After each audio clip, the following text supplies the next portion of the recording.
Waiver wire winners for fantasy football heading into week 11 to consider picking up. I'm going to go and list a bunch of guys because there are a ton of different league formats, depth of rosters, and your need versus everybody else's need could be different. Who's available is going to be different league to league. Let's get it. So the rookie running back for the Ravens, Keaton Mitchell, rushed 9 times for 138 rushing yards and a touchdown in week 9. He had a 39 rushing touchdown as well in week 10. He's clearly the guy behind Gus Edwards right now, but it's also clear that he is explosive and can earn a bigger role. Back-to-back weeks with a touchdown for Odell Beckham Jr. He's had 40-plus receiving yards in 3 out of 4 of his last games, 2 games of 7-plus targets in the last 4 weeks as well. Rondale Moore earned 8 targets upon Kyler Murray's return. He caught 5 of them for 43 yards. He may just have a connection edge over Michael Wilson when it comes to Kyler Murray. Khalil Shakir made one big play in Monday Night Football, catching a pass for 24 yards, but that was it. But in the 2 games prior, he did play 65% and 71% of the snaps. 6 receptions on 6 targets for 92 yards in Week 8. He caught 4 passes for 57 yards in Week 9, and he out-targeted Gabe Davis in that week. I still think Leonard Fournette is a good stash. He's had a history of fantasy production, high pass-catching numbers, top 12 fantasy points per game finishes, and touchdown upside. He could earn a substantial role sometime this season in the Buffalo Bills offense. Elijah Moore finally had a good game in Week 10. He caught 5 of his 7 targets for 44 yards and a touchdown for 15.4 fantasy points. It was his 6th week this season with 7-plus targets, so it's clear he is the wide receiver 2 for Deshaun Watson. Second-round rookie Jayden Reed led Green Bay in fantasy scoring in Week 10 with 19.4 points. He caught all 5 targets for 84 yards and a touchdown. It was the 2nd week with 19-ish fantasy points, 5th with double-digit fantasy points on the year. Reed has finished 2 out of 3 of his last games with over 80 receiving yards. Huge Week 10 for Brandon Cooks. He caught 9 of 10 targets for 173 receiving yards and a touchdown, 32.3 fantasy points. Weeks 6 and 8, he scored 15 and 14.2 fantasy points due to touchdowns. So it's interesting now because the volume seems to be trending up. Dallas Cowboys second-string running back Rico Dowdle saw most of his production with the starter sitting, but he did rush 12 times for 79 yards and a touchdown, which makes him a good handcuff to stash in a good Dallas offense. Going back to Green Bay, Luke Musgrave caught 3 passes for 51 yards and a touchdown in Week 9, 2 passes for 64 yards in Week 10. So I see a consistent role in the Green Bay offense along with receiving yard upside for the second-round rookie tight end. 6 receptions for 153 receiving yards and a touchdown in Week 9, 7 catches for 172 receiving yards in Week 10. Noah Brown has been on fire the last 2 games played with 27.3 and 24.3 fantasy points.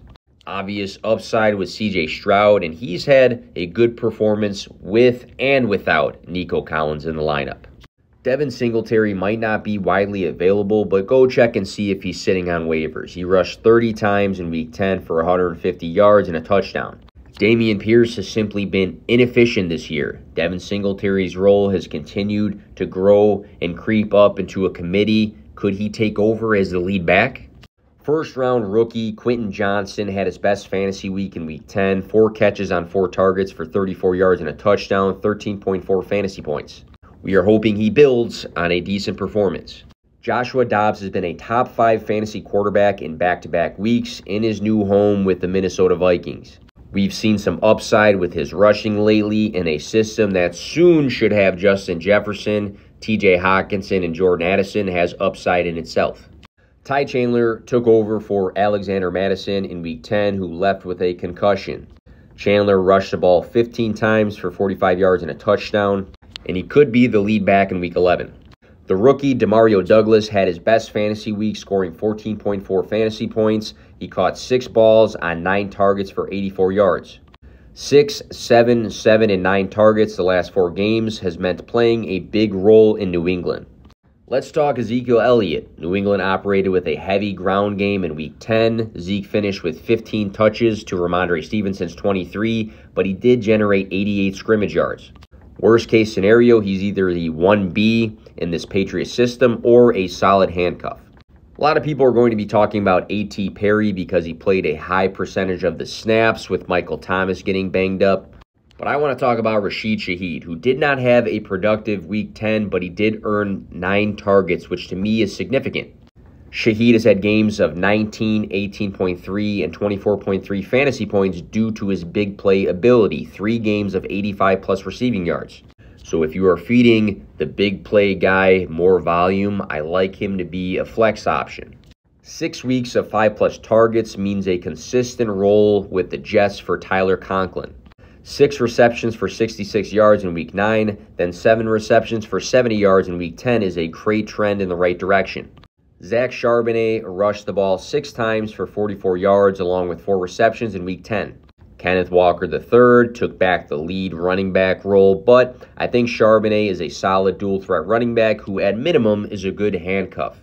One of my favorite handcuffs is Elijah Mitchell for Christian McCaffrey because we know that in San Francisco, running backs thrive. 963 rushing yards in 11 games is a rookie. Tyjae Spears had his 4th week with 4 receptions. He's played a solid snap percentage all season as the second running back behind Derrick Henry. At the end of the day, you got a guy catching passes who, again, at minimum is a good handcuff. Antonio Gibson scored a receiving touchdown in Week 10. It was his 3rd week in a row with 5 receptions, 2nd week in a row with 42 receiving yards. Gibson has had a history of fantasy production and touchdown upside. We plug consistent content over at Fantrax, so be sure to follow us on all the socials to help you win your leagues.